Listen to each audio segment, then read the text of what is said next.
Miscellaneous Writings, Book 4, by C. H. Mackintosh, The Call of God, Abraham and Lot. By faith Abraham, when he was called, went out, not knowing whither he went. Hebrews 11 verse 8.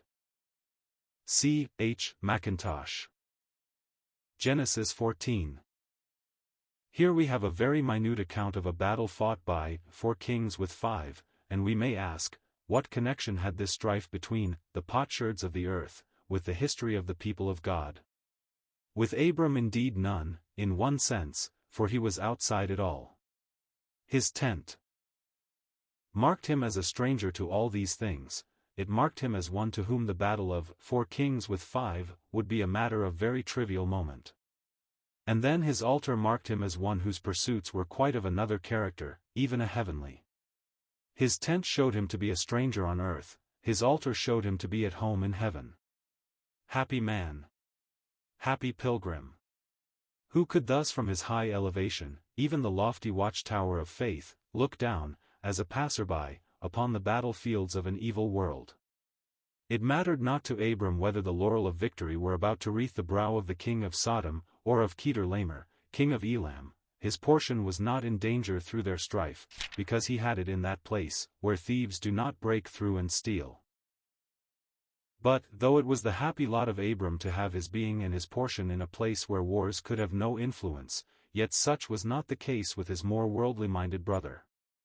His position was such as to place him in the midst of the strife, and consequently the issue of this battle could not fail to be of the deepest moment to him.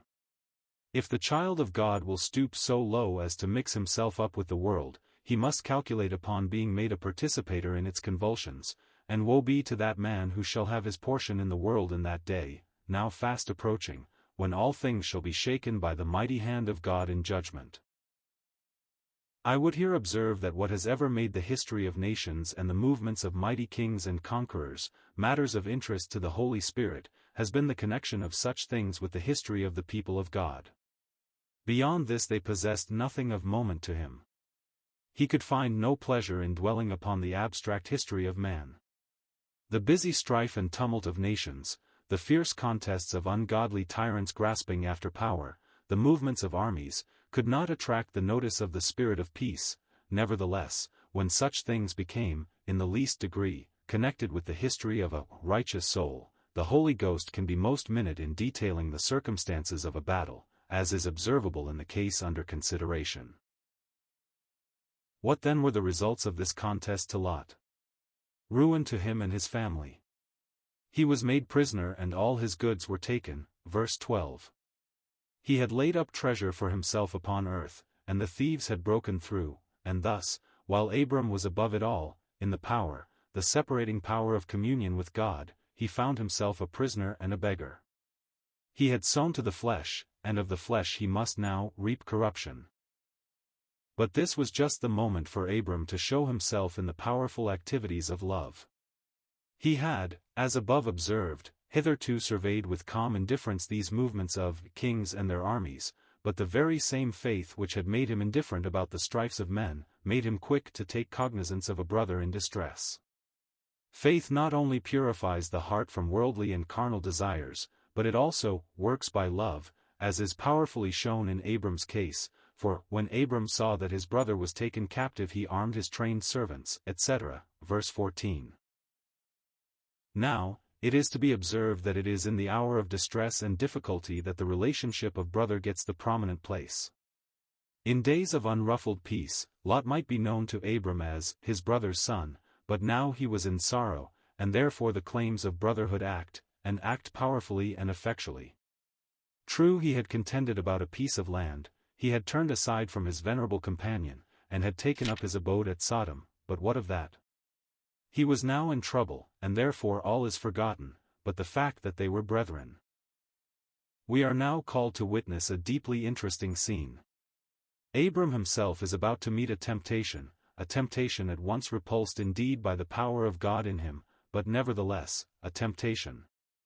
The king of Sodom was about to come forth to display his treasures before the eye of Abram, and he had by nature a heart to value those treasures. That man knows not his own heart who could say that the world does not present many, very many attractions to the natural heart. There is a species of misanthropy which looks like elevation above the world, but which, after all, is not it. The cynic philosopher Diogenes, when he told Alexander to get out of his sunshine, was as proud and as worldly a man as Alexander himself. The only true and real way in which to be separated from, and elevated above, the world, is by the knowledge of heavenly things, and Abram was led, through the mercy of God, into that knowledge.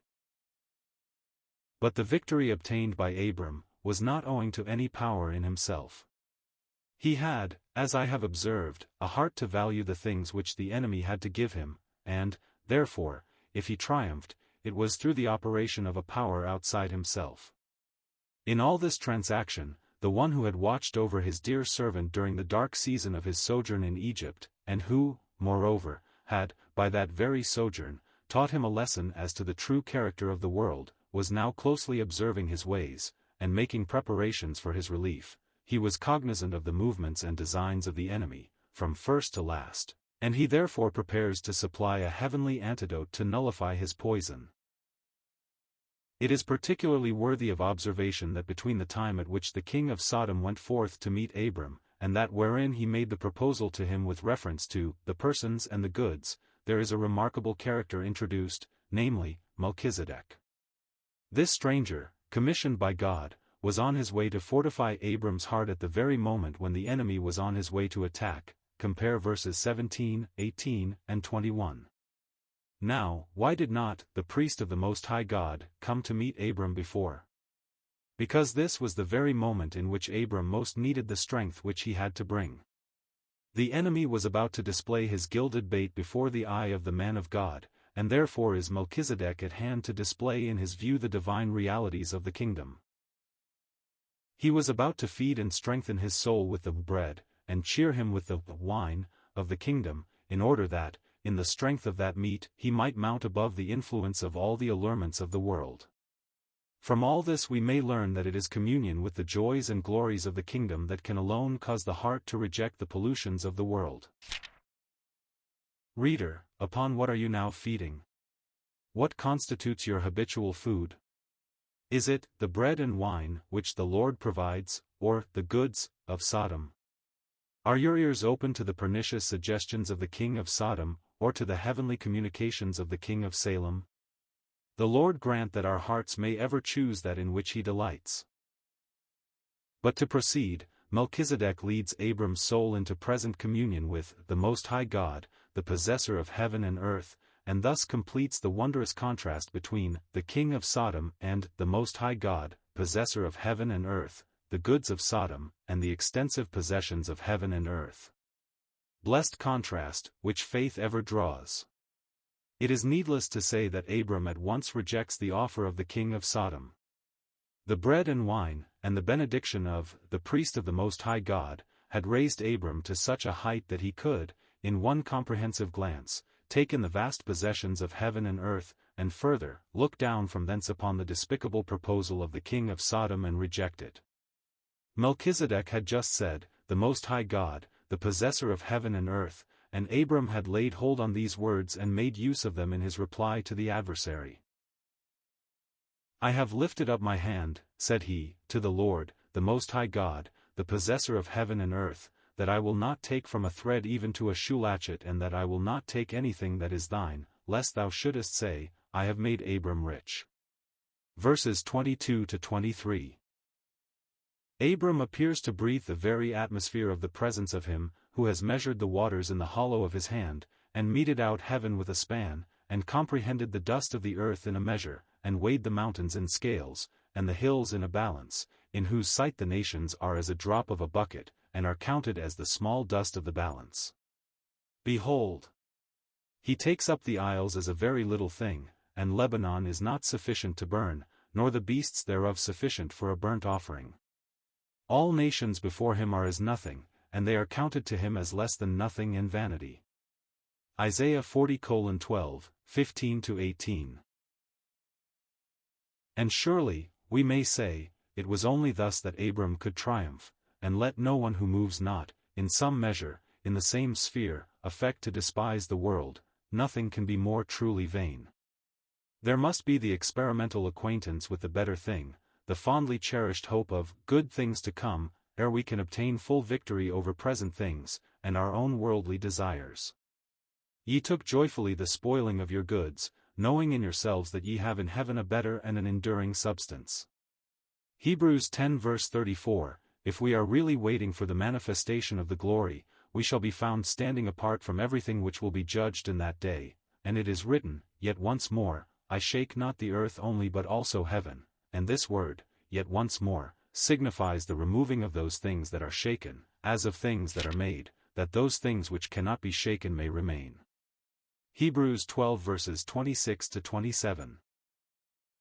We have, in the last verse of our truly interesting chapter, a happy feature in the character of the true man of faith. Abram would not force others to walk according to his elevated standard. Although he might be able to reject, in the most unreserved manner, the offers of the king of Sodom, yet others might not be able to do so, and therefore he says, with regard to Aner, Eshcol, and Mamre, let them take their portion. Our walk should ever be, according as God has dealt to every man the measure of faith. Romans 12 verse 3, we have seen, in our own day, many persons led, at the outset, to give up a variety of worldly things, and afterwards plunge still deeper into those things. And why? Because they acted through mere excitement or human influence, and were not able to say with Abram, I have lifted up my hand to the Lord.